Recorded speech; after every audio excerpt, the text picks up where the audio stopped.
Well, this is kind of somber, but I wanted to at least do the ducks right and a little bit of a memorial of that they used to be here. This is their old holding area, and it's awful quiet. And it is a little bit weird, guys. Every once in a while, like, you know, a door will creak or something and kind of rant, rant, and it'll make me think it's a duck quacking. I'll be like, oh no, they're not here anymore. But this whole area is going to be the home of the little chickens soon. We got to get that door. We had a storm and it near ripped that door off. I got to get that rebuilt.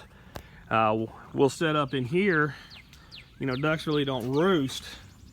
So when I went all ducks, I got rid of the roost, and there ain't gonna be that many chickens. So we just need maybe one small roosting area for them in here, but pretty good digs for 4 little chickens, and eventually there might be some other birds with them, but we'll set up a composting system for them out here and all. And as big as this area is, it's probably bigger than they need. And what I may do, because it's kind of an odd shape, and again, it is really a lot bigger than they need, I may relocate that fence. We had so many ducks, we were trying to make the area as big as possible.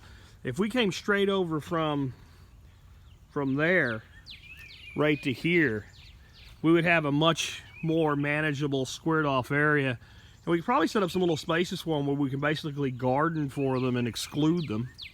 Or maybe we'll just leave this. And another way that we might do this is, you know, that post right there coming straight to here, that is a really sizable area. We might even at some point victory garden it, have one side they can be on, one side they can't.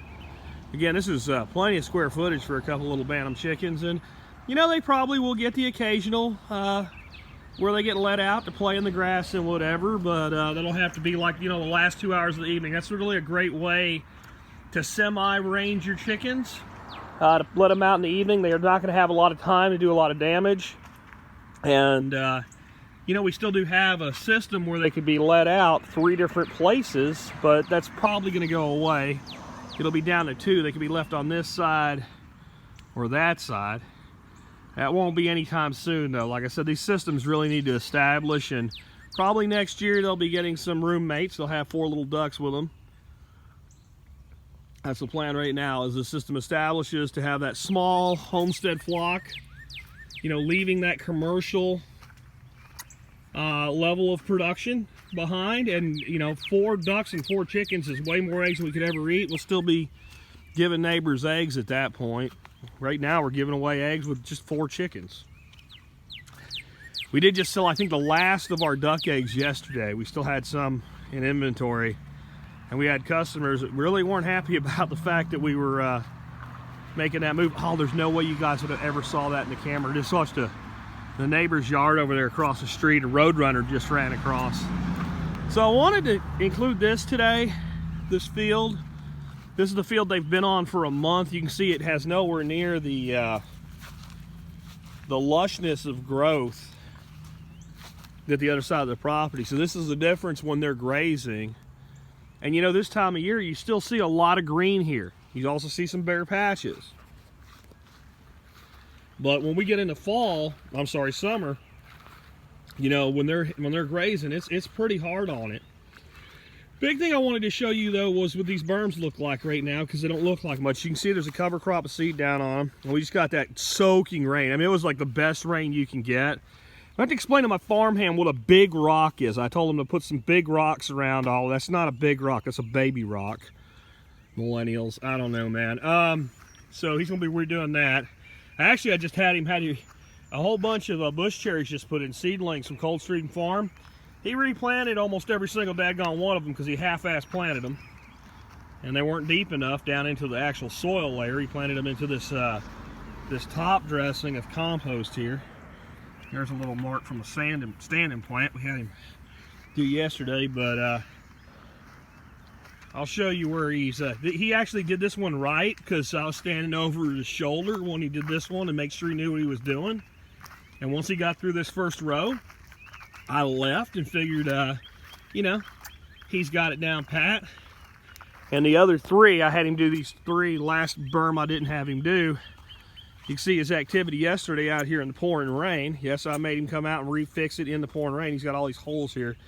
So this berm needs a little bit of rake, and so do the next 2.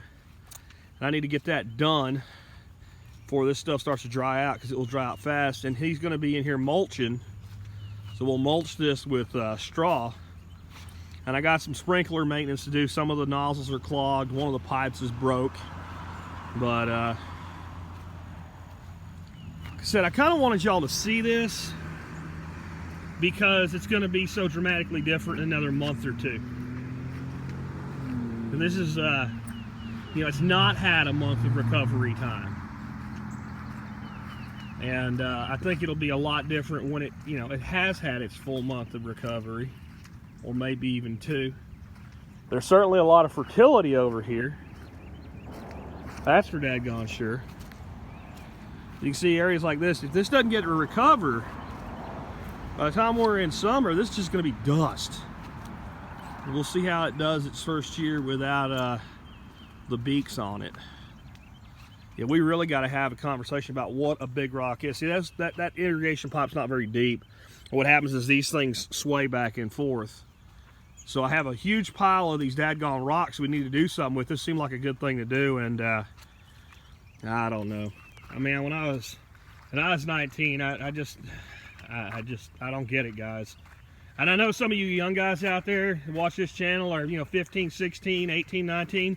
You out there busting your butts. You're paying attention, you're learning. So I know it ain't all of you, but good night. I swear to God, the ones of you that are making it happen, you're going to have such a competitive advantage against your peers, because so many of them are just not.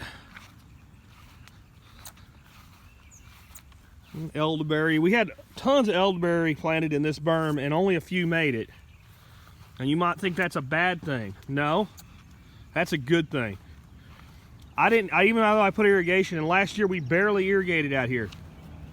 I put in, oh God, I guess these elderberries were planted about 1 every foot across a 50-foot berm. So it would be 50 elderberries. 1, 2, 3, 4, 5 made it. You know what we have there? We have the 5 tough ones. We have the 5 really strong ones. We have the 5 that we want to clone from, that we want to market to others, we want to share with others, that can survive in the harsh environment that we have. And now they're going to do really good because the harsh environment's becoming far less harsh. Another fence that will be coming down, that fence will definitely take down. It's kind of awkward the way all of this is. To figure out what to do with that area. I am tempted just to, over this summer, mulch it, not really try to do anything with it this year, get it on timers for irrigation for next year, and just basically improve soil this year.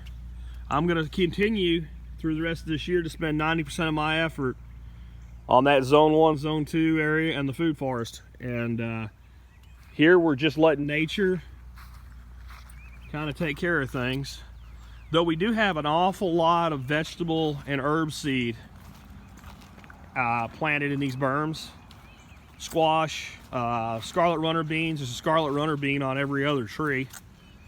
Letting these locusts, I mean, you know, if we talk about trees that have done well for being abused, and I'm gonna tell you, they were abused. They were abused by being ignored. And comfrey coming up. You can see this was my comfrey refuge. The ducks were excluded from this area by that fence. And while they were here, I opened it up and let them have the whole thing. You can see how they were just hammering that comfrey, but I suspect we'll see it bounce back really hard now. It's hard to kill comfrey.